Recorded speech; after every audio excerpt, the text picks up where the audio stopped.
김정은은 러시아 파병에 진심이었습니다. 최근 일본 교도통신은 북한이 김정은의 오른팔인 김영복을 러시아로 파견했다는 소식을 보도했는데요. 북한 군부에서 김영복이 차지하는 위치로 볼 때 추가 파병 가능성은 물론 북한이 러시아 전쟁에 깊게 개입할 가능성이 점점 커지고 있습니다. 그래서 준비했습니다. 오늘은 김정은의 오른팔로 불리는 김영복이란 인물은 누구인지, 그리고 앞으로 러시아 전쟁에서 북한군의 역할은 무엇인지 자세히 알아보겠습니다. 여러분의 구독과 좋아요가 꺼리튜브 운영에 많은 힘이 됩니다. 지난 26일 교도통신은 김정은 북한 국무위원장의 군부 측근 중 한 명인 김영복 조선인민군 총참모부 부총참모장이 러시아로 최근 파견된 북한군 부대의 총책임자 자격으로 러시아에 입국했다고 보도했습니다. 김영복은 이번에 파병된 북한군의 최고위 간부이자 지난 3월 서부지구 중요작전 훈련기지를 방문했을 때 수행원 명단에 포함되면서 부총참모장 지위에 오른 사실이 확인된 인물입니다. 김영복은 최근 군 고위 인사로 떠올랐는데요. 그는 지난달 30일 평안북도 홍수 피해 당시 복구건설 사업 현지 지도에도 김정은 옆에 붙어 있었으며, 이달 6일 보도된 오진우 포병 종합군관학교 제75기 졸업생들의 포실탄 사격 훈련 현지 지도에도 동행했던 북한 군부의 핵심 간부라 할 수 있습니다. 그리고 가장 놀라운 사실은 김영복이 이번에 파병된 것으로 확인된 제11군단 일명 폭풍군단의 군단장으로, 폭풍군단은 1968년 1월 21일 당시 박정희 대통령을 시해하기 위해 파견되었던 부대입니다. 이들은 한반도 전쟁 발발 시 후방 침투와 주요 인프라 파괴를 목적으로 한 고강도 훈련을 받아온 정예 병력들입니다. 이들은 여타 보병 부대와 비교하면 상대적으로 잘 훈련되어 있으며 특히 충성도가 매우 높은 집단으로 한국전쟁 재발 시 큰 위협 중 하나로 분류되고 있습니다. 북한 대부분 주요 인물이 그렇듯 김영복은 출신이나 성장 과정, 심지어 나이조차도 모든 것이 베일에 가려져 있으나 이른 나이에 군부의 핵심 인물이 된 것으로 보아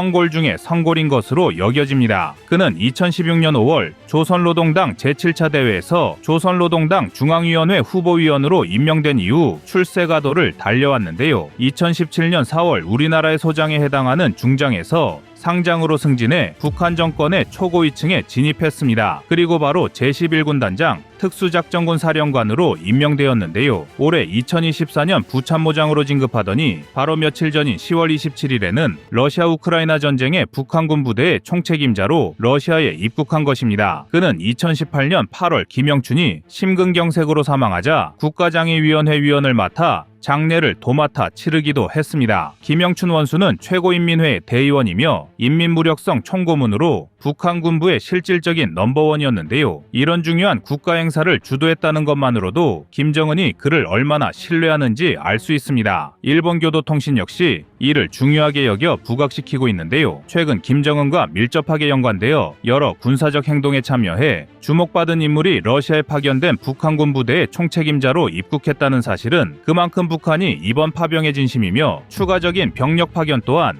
염두에 두고 있다는 방증이라는 것입니다. 여기에 김정은이 파병한 폭풍군단 또한 상징하는 의미가 큽니다. 과거 김일성이 이 폭풍부대를 두고 이중단 한 명이라도 일개 사단과 바꾸지 않겠다라고 말한 발언은 이들 부대에 대한 김씨 부자의 믿음을 보여주는 대표적인 사례라 할 수 있습니다. 폭풍군단의 예하부대로 번개로 불리는 경보병 여단과 우레로 불리는 항공육전단, 벼락으로 불리는 저격여단 등 10개 여단이 구성되어 있고 전체 병력 규모는 최대 8만 명인 것으로 추정되는데요. 우리 국정원은 북한이 이 중에서 인원을 선별해 약 1만 2천 명을 파병할 것으로 예상하고 있습니다. 이미 특수부대원 1,500여 명이 러시아 블라디보스토크로 이송됐으며 외신과 정보기관에 노출된 북한 파병군의 전체 병력은 수천에 이르는데요. 조만간 2차 수송작전이 진행될 예정이라 하니 이 수는 급격히 늘어날 전망입니다. 북한군은 11군단 소속의 병력을 주력으로 하고 이외 특수작전군 산하의 특수작전대대, 전방군단의 경보병 4여단 및 저격여단, 해군과 항공 및 반항공 소속 저격여단, 전방사단의 경보병연대 등 20만여 명 규모의 인력풀에서 파병군을 꾸릴 것으로 예측하고 있습니다. 그러나 폭풍부대는 물론 이번에 투입되는 북한군의 실제 전투력에 대해서 의혹을 제기하는 전문가도 많은데요. 특수부대라는 이름에 걸맞지 않게 훈련과 보급의 수준이 낮아 머릿수만 많을 뿐 현대전에 대한 대비가 제대로 되어 있지 않다는 주장입니다. 실제로 폭풍부대 상당수는 육군 특전사나 해군 특전사보다 훈련의 강도와 보급 무기의 질이 떨어진다는 탈북자의 증언이 나오고 있습니다. 북한군의 참전 예상 지역은 우크라이나와 국경을 맞댄 쿠르스크 전역으로 위험 지역에서 활동하는 부대인 만큼 우크라이나 전선에서 총알바지 역할을 할 것이 뻔한데요. 김정은이 애지중지하는 부대를 이런 악지에 보낼 리 없다는 것도 그들 주장의 주된 요지입니다. 오히려 최근 보여준 폭풍군단의 모습은 이전의 명성과 다르다는 증언도 나오고 있습니다. 실제로 코로나19 시기였던 2020년 12월에는 북중 국경 봉쇄를 위해 폭풍부대가 투입된 적이 있었는데요. 김정은의 지시사항도 없이 양강도 포테리에서 중국 국경경비대 군인에게 총격을 가해 사살하는 사건이 발생하기도 했습니다. 이 사건은 폭풍군단 군인이 고의로 총격을 가한 것으로 알려지면서 폭풍군단과 중국 국경경비대 간 충돌 직전에 험악한 분위기가 조성되기도 했는데요. 아무리 북한과 중국의 사이가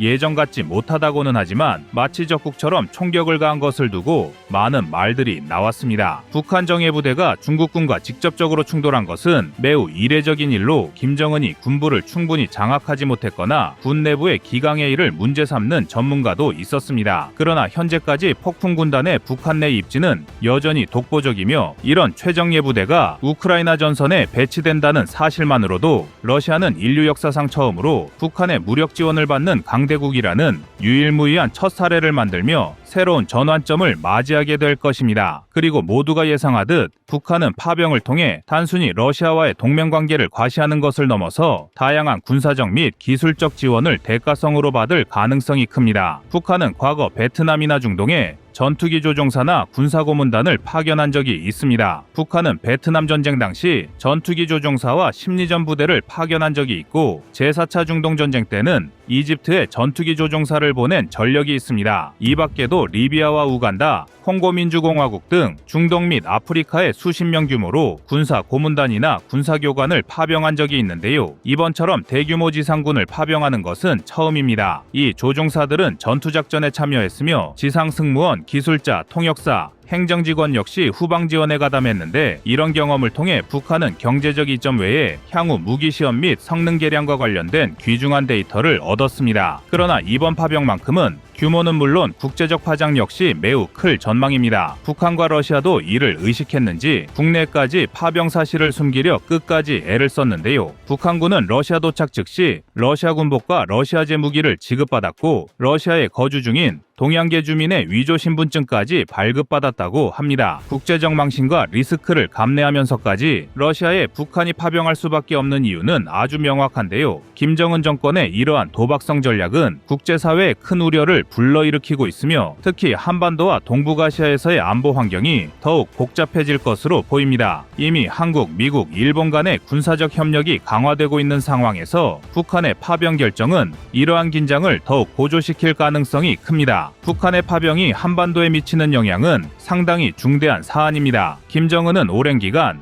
러시아와의 군사적 유대 강화를 목표로 삼아온 만큼 우크라이나 전쟁의 장기화로 러시아의 군사적 동맹자로 자리 잡기 위해 다양한 방식으로 협력을 시도하고 있습니다. 김정은이 김영복을 러시아 파견 부대의 수장으로 임명한 것은 단순한 인사조처가 아닌 러시아와의 관계를 강화하기 위한 강력한 메시지로 볼 수 있습니다. 이는 북한이 우크라이나 전쟁에 본격적으로 관여하려는 움직임을 보여주는 신호로 북러 간 군사협력이 실질적인 차원에서 이루어지고 있음을 나타냅니다. 북한의 러시아 파병은 한반도 및 국제안보에 심각한 위협을 초래할 수 있습니다. 국정원에 따르면 이미 수천 명의 북한군이 러시아 극동 지역에서 훈련 중이며 연말까지 최대 1만 명까지 증원할 것으로 예측하고 있습니다. 여기에 이번에 파병된 북한군이 실전 경험을 쌓고 돌아올 경우 한반도 긴장은 더욱 고조될 것입니다. 훈련받은 북한군이 대거 돌아온다면 이들은 한국의 실질적인 위협으로 작용할 수 있으며 북한의 공격적인 군사 전략을 더욱 강화하는 계기가 될 수 있습니다. 또한 이러한 움직임은 국제사회의 강력한 반발을 불러일으킬 가능성이 큽니다. 북한의 러시아 지원은 대북 제재에 대한 국제사회의 경각심을 더욱 강화시키고 동아시아 지역의 군비 경쟁을 촉발할 수 있습니다. 한국은 물론 일본, 미국 등 인접 국가들은 북한의 이런 공격적인 행보에 대처하기 위해 더 많은 군사적 대응을 준비할 가능성이 큽니다. 북한의 러시아 지원과 김영복을 포함한 군부 핵심 인물들의 적극적인 행보는 우리에게 전략적 대비책 강화를 요구하고 있습니다. 한국은 이러한 북한의 군사 움직임에 대해 철저히 분석하고 북한군의 러시아 파병이 한국 안보에 미칠 수 있는 영향을 예측해야 하며 나아가 한국군은 미국을 비롯한 동맹국들과의 군사적 협력을 더욱 강화해 북한의 위협에 대비할 필요가 있습니다. 북한의 파병이 가져올 위험성은 단순한 군사적 위협을 넘어선 국제적 문제로 한국은 국제사회와의 협력을 통해 북한에 대한 제재를 강화하고 이를 통해 북한의 군사적 야망을 억제하는 방향으로 나아가야 합니다.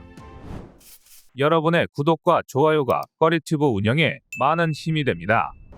다음은 24년 10월 20일 트럼프 방위비 영상입니다. 방위비 9배 인상이 점점 현실화되고 있습니다. 갑자기 해리스가 민주당 후보로 튀어나오면서 미 대선 판도는 경랑에 휩싸였습니다. 다수의 언론이 꾸준히 민주당의 낙승을 예상하는 가운데 이스라엘이라는 변수로 트럼프 쪽으로 전세가 넘어갔다는 전문가도 많습니다. 물론 수치상으로는 여전히 해리스가 앞서고 있으며 일단 미국 대부분의 메이저 기관이 해리스의 승을 예상하고 있지만 트럼프와의 격차는 계속 줄어들고 있으며 무엇보다 도박사들이 트럼프의 승리를 점친다는 점에서 대한민국 정가엔 불길한 기운이 넘치고 있습니다. 트럼프는 이미 오래전부터 자신이 대선에서 승리한다면 나토 회원국들에 대해 국방비 지출의 기준을 현재 GDP 대비 2%에서 3%로 상향 조정할 것이라며 말하고 다녔습니다. 현재 나토 회원국 중 GDP 대비 3%가 넘는 국방비를 지출하는 나라는 미국을 포함해 폴란드, 그리스에 불과합니다. 트럼프가 당선 후 정말 나토 회원국들의 3%의 국방비 증액을 요구한다면 나토 회원국들이 더 큰 경제적 부담을 지게 되고 특히 방위비를 충족하지 못하는 국가들에 대한 압박을 강화하는 방향으로 이어질 수 있습니다. 그리고 그 불똥은 현재 대한민국까지 번지고 말았습니다. 우선 국방비와 관련해서 트럼프의 제시하는 3% 이상이 될 것이란 예측도 많은데요. 현재 대한민국의 국방비 지출 비율은 스톡홀름 평화연구소 기준 2.7%, 정부 발표 기준 2.48%로 트럼프의 눈높이엔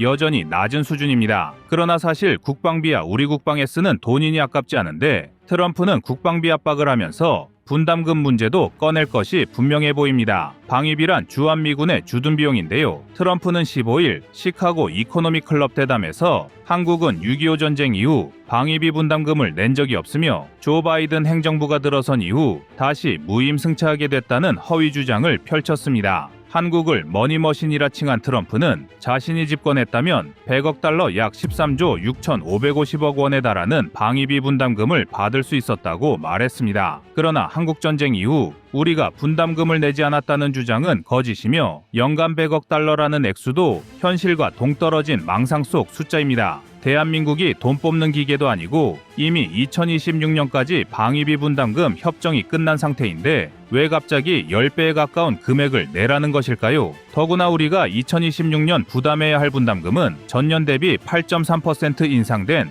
약 1조 5천억 원으로 우리도 충분히 양보한 금액입니다. 자신이 재임 중 한국에 50억 달러를 요구했으나 한국이 이를 거부해 20억 달러로 합의했다는 주장 역시 협상의 본질을 왜곡한 주장입니다. 한미동맹은 단순한 비용 문제로 평가될 수 없는 복잡한 관계이며 방위비 분담금 역시 양국 간의 경제적, 군사적 이해관계를 기반으로 결정될 사안입니다. 트럼프 집권기에 트럼프 대통령은 한국에게 50억 달러, 한화 약 6조 9천억 원 정도의 방위비를 받지 못하면 주한미군을 철수시켜야 한다는 발언을 한 적이 있습니다. 미국이 한국을 지켜주기 위해 군대를 주둔시키고 있으니 돈을 내놓으라는 것인데요. 이런 발언은 현실에는 전혀 부합하지 않는 거짓에 가깝습니다. 주한미군의 유지 및 방위비 분담금에 관한 체계는 한미 양국 간의 복잡한 협상과 합의의 결과물입니다. 주한미군의 법적 지위와 유지에 필요한 조건들은 주한미군 지위 협정에 의해 규정되어 있으며 이 협정은 1966년 7월에 체결되었습니다. 소파의 제5조에 따르면 주한미군 유지에 따른 경비는 미국 측이 부담한다고 명시되어 있습니다. 이는 원칙적으로 주한미군 유지비는 미국 정부의 책임이라는 것을 의미합니다. 실제 1991년 이전까지는 미국이 주한미군의 주둔 유지비뿐만 아니라 필요한 시설의 대부분을 부담하였습니다. 이후 미국의 재정 적자 확대와 한국의 경제 성장을 이유로 미국은 한국에게 방위비 분담을 요구하기 시작했습니다.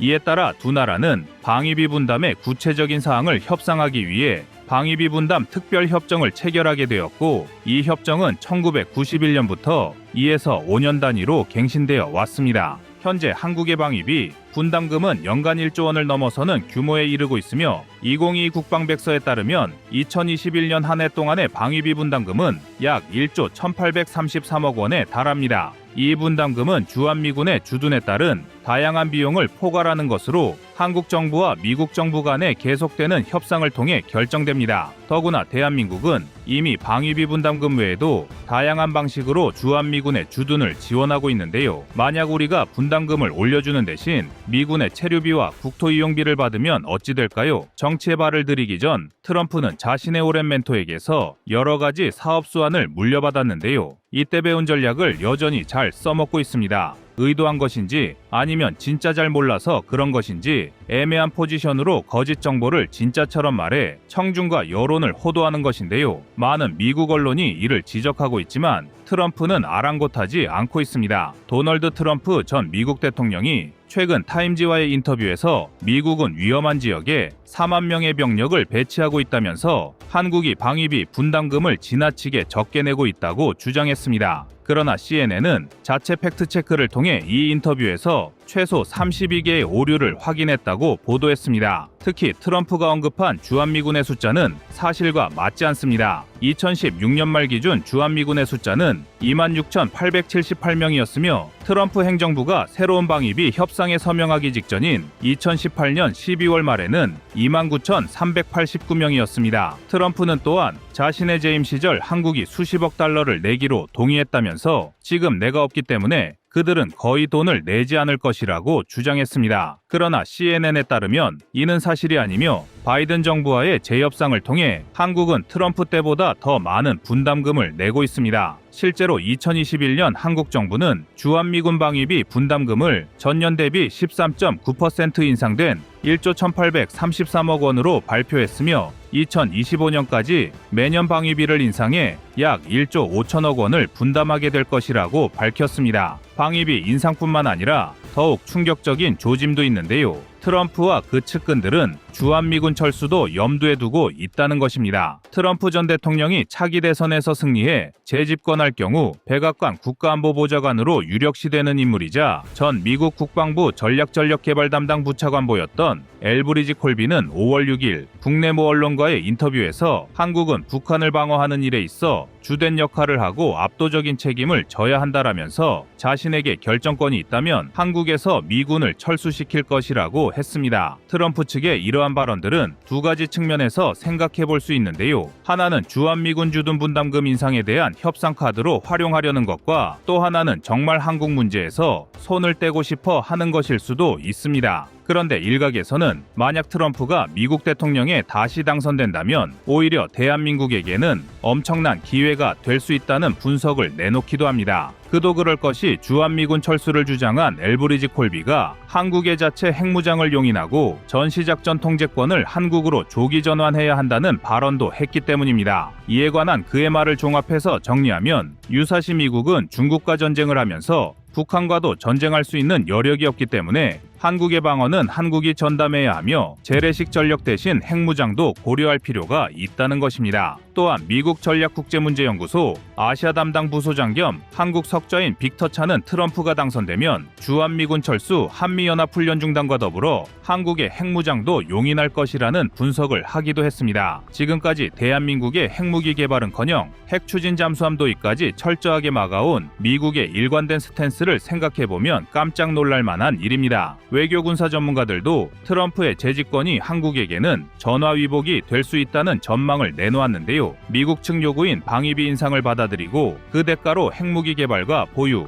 핵 추진 잠수함 도입 등 빅딜이 성사될 수 있다는 것입니다. 그렇다면 대한민국이 자체적으로 단기간에 핵무기를 개발할 수 있는 능력이 있을까요? 물론입니다. 한국은 우라늄 농축, 플루토늄 추출 기술과 함께 핵탄두를 탑재해 쏘아 날릴 수 있는 미사일 기술과 SLBM 기술도 가지고 있습니다. 또한 많은 전문가들은 한국이 이미 ICBM, 다탄두 탄도미사일 기술까지 확보한 것으로 추정하고 있습니다. 그러나 트럼프와 같은 여전히 많은 미국인들은 자신들이 한국을 보호해주고 있다고 믿고 있는데요. 부끄럽지만 우리 역시 이 주장이 100% 틀렸다고 말하긴 어렵습니다. 최근의 국제 정세를 봐도 스스로 지킬 수 있는 힘이 얼마나 중요한 것인지 깨닫게 해주는데요. 따라서 우리는 미국 대선 결과도 중요하지만 자주 국방을 위한 현재의 준비 태세를 여전히 이어나가야 할 것입니다. 여러분의 구독과 좋아요가 꺼리튜브 운영에 많은 힘이 됩니다. 다음은 24년 10월 6일 일본 자위대 망신 영상입니다. 최근 일본 해상자위대는 잇따른 사건 사고로 그들의 전투력과 군기강에 대한 의문을 증폭시키고 있습니다. 2024년 7월 해상자위대 호위함 스즈츠키함은 중국 저장성 인근 해역에서 무려 20분간 영해를 침범했습니다. 중국이 비록 동북아시아에서 분란을 조장하는 깡패짓을 상습적으로 벌여오긴 했으나 일본이 무단으로 중국 영해를 침범했다는 것은 향후 양국 간의 외교 분쟁으로 이어질 수 있는 초유의 사건인데요. 일본의 중국 영해 침범을 두고 여러 전문가들은 중국이 남중국해에서 감행하는 각종 군사훈련에 대한 일본의 대응이라는 해석을 내놓기도 했습니다. 하지만 막상 그 내막을 살펴보니 일본이 전략적인 목표를 두고 움직인 것이 아니라 단순히 함장과 승무원 간의 보고체계와 의사소통 오류로 밝혀져 해상자위대의 내부기강 문제가 국제적인 망신거리로 등극했습니다. 이를 두고 일본은 함장이 정확한 위치를 파악하는 데 문제가 있어 생긴 해프닝이라고 중국에 해명했지만 배를 지휘하는 함장이 자신의 함정 위치를 제대로 파악하지 못했다는 것은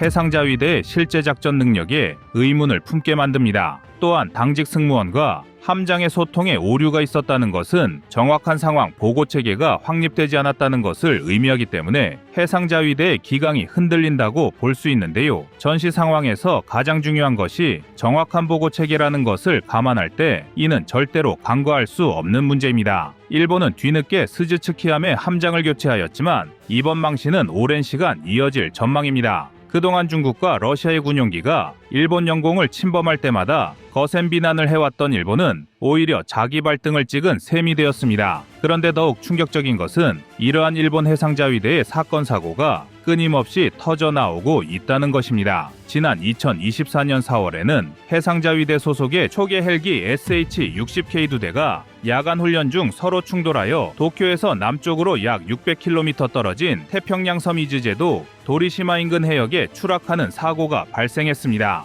SH-60K는 일본이 미국의 SH-60B를 기반으로 개발한 헬기로 주로 호위함에 탑재되어 운용되며 사고 당시는 야간 잠수함 대응 훈련을 진행 중에 있었습니다. 훈련 중 발생한 이 사고로 헬기에 탑승한 8명의 승무원이 모두 목숨을 잃었고 기체의 잔해가 바다에 추락하는 대규모 피해가 발생했으며 조사 결과 이는 파일럿 간 거리를 제대로 인지하지 못한 것과 지휘관들 사이의 연계 부족에 따른 인재 사고였음이 밝혀졌는데요. 두 헬기가 상호 간의 거리를 정확하게 인지하지 못했다는 것은 그만큼 훈련 체계가 부실했다는 것을 방증합니다. 이러한 사고를 두고 일본의 일부 군 전문가들은 중국의 패권 경쟁에 맞서 일본이 수년간 훈련을 지속해서 증가한 영향으로 사고의 횟수가 증가했다고 단순하게 평가를 내렸지만 보다 자세히 사건을 살펴보면 그리 단순한 문제가 아닙니다. 해당 사건이 발생하기 이전에도 이미 2023년 4월에는 육상자위대 소속의 UH-60 헬기가 추락해 대원 10명이 사망했으며 2023년 1월에는 항공자위대 소속의 F-15 전투기가 추락해 대원 2명이 사망했습니다. 그보다 과거에는 2021년 7월에 야간 훈련을 진행 중 해상자위대에서 SH-60K 헬기와 SH-60J 헬기의 접촉 사고가 발생한 사례도 있었습니다. 이처럼 단연간 육해공을 가리지 않고 지속해서 헬기, 전투기 훈련 중 사고가 발생했다는 것은 일본의 훈련 체계에 허점이 있다는 것을 의미하며 단순히 훈련량의 증가에 따라 사고 횟수가 비례해서 늘어났다고만 평가할 문제는 아닌데요. 일본의 문제는 이뿐만이 아닙니다. 단순한 훈련 체계의 문제점 외에도 내부 군기강 확립이 무너져 내렸음을 보여주는 사건도 발생했습니다. 2024년 7월에는 약 200명의 해상자위대 대원이 징계 처분을 받았는데 허가되지 않은 인원들이 비밀을 취급하고 수당을 부정하게 수령하는 등 비리 및 부정부패 사건 때문입니다. 군의 작전 성패와 대원들의 목숨과 직결된 군사 비밀을 적법한 허가 절차도 거치지 않은 인원들에 의해 관리가 되었다는 것은 그만큼 해상자위대의 내부 기강이 흔들린다는 것을 의미하며 만연한 부정부패는 자위대 내부의 사기를 떨어뜨리기 쉽습니다. 하지만 일본 해상자위대의 이러한 삽질은 우리 대한민국에겐 상당히 큰 전략적 이점을 가져다 줄 수 있습니다. 최근 동아시아를 둘러싼 안보 문제의 쟁점은 중국의 패권 경쟁이 더욱 심화되고 있다는 것입니다. 특히 한국의 서해를 비롯하여 대만 해협, 남중국해 등 여러 바다에서 무력 충돌과 도발을 일삼고 있으며 이에 대응하기 위해 미국은 인도태평양 지역의 안보를 핵심 과제로 설정하고 중국을 견제하기 위해 많은 노력을 거듭하고 있습니다. 이러한 시점에 일본의 해상자위대가 제대로 된 실전을 수행하기 어려운 상태라면 자연스럽게 한국의 군사적 영향력이 증대될 수 있는데요. 한국은 세계 해군력 순위에서 5위를 차지하며 명실상부한 해군 강국으로 자리하고 있습니다. 즉, 일본의 해군력이 중국을 견제하기 어려운 모습을 계속해서 보인다면 미국을 비롯한 다른 동맹국들은 한국을 더욱 중요한 군사 파트너로 삼기 위해 노력할 것이고, 이 과정에서 한국은 국제사회에서 일본의 영향력을 줄이는 것은 물론 미국으로부터 한국의 해군력 강화를 위한 여러 이점을 얻어낼 수 있습니다. 한국은 강력한 해군력과 조선 기술을 보유하고 있지만 핵잠수함 도입 등의 문제를 놓고 미국의 영향력을 무시할 수는 없는데, 만약 일본보다 한국의 해군력이 중국 견제에 더 많은 도움이 된다면 이를 두고 미국과 협상을 통해 한국의 발목을 잡는 정책 기조 등을 없앨 수 있는 것입니다. 그렇게 된다면 고농축 우라늄을 활용한 진정한 핵잠수함 도입을 비롯하여 그동안 간절히 원했던 다양한 전력이 대한민국 국군 전력을 강화할 것이며, 이를 활용하여 중국, 북한 등의 적성국으로부터 더욱 강력한 억지력을 확보할 수 있습니다. 이러한 상황에서 이시바 시게루 차기 총리는 아시아판 나토를 창설하자는 현실과 동떨어진 구상을 내놓으며 국제사회의 파문을 일으켰는데요. 이시바의 주장에 따르면 미국의 확장 억지력에 의존하지 말고 아시아 지역 내 자체 군사동맹을 구축해야 한다는 의견이었습니다. 하지만 역사적으로 일본의 제국주의로 인해 피해를 입은 국가 대다수가 주변국인 상황 속 아직 역사적 갈등도 해결되지 않은 마당에서 나온 차기 총리의 발언은 오히려 동맹국들 사이 신뢰를 저해하고 군사적 긴장을 초래하는 역풍으로 다가왔습니다. 아시아판 나토 창설 구상은 오히려 국제사회에서 일본이 고립되게 만들 수 있는 자충수라는 게 전문가들의 분석입니다. 또한 현실과 괴리감이 있는 구상 이전에 해상자위대의 내실을 다지고 국제적 신뢰를 회복하는 게 시급한 것으로 분석됩니다. 여전히 일본은 자위대 세력 확장을 비롯하여 헌법 개정을 통해 싸울 수 있는 군대를 주장하고 있습니다. 하지만 이를 위해 과거사를 청산하거나 주변국과의 관계를 조율하려는 외교적인 노력은 보이고 있지 않으며, 내부적으로는 자위대가 빚좋은 개살구에 머물며 군대로서 활약할 수 없다는 것이 점차 드러나고 있습니다. 이러한 시점에서 한국은 지속해서 새로운 무기를 개발 도입하며 전력을 강화하고 있고, 그렇게 개발한 신형 잠수함과 호위함 등은 캐나다, 폴란드, 호주 등의 진출을 노리며 한국 해군의 위상을 더욱 강화하고 있습니다. 또한 과거와 달리 다국적 훈련, 해외 파병 등을 통해 한국 해군의 전투력을 입증하며 미국을 비롯한 다수의 동맹국들로부터 그 역량을 인정받고 있습니다. 일본이 비록 2025년 방위성 예산으로 무려 80조 원에 육박하는 금액을 지출할 예정이지만, 예로부터 일본은 가성비가 떨어지는 무기를 구매하며 스스로 예산을 낭비해왔으며, 많은 예산을 들여도 함장과 승무원의 전투태세가 지금과 같은 수준이라면 그다지 한국을 위협하지는 못할 것인데요. 일본이 내부적인 부정부패를 뿌리 뽑지 못한다면 대한민국 해군의 그늘에 가려져 있을 수밖에 없습니다. 일본 해상자위대의 연이은 삽질 속에서 한국 해군의 눈부신 성장이 지속되기를 기대하겠습니다. 이상 꺼리튜브였습니다.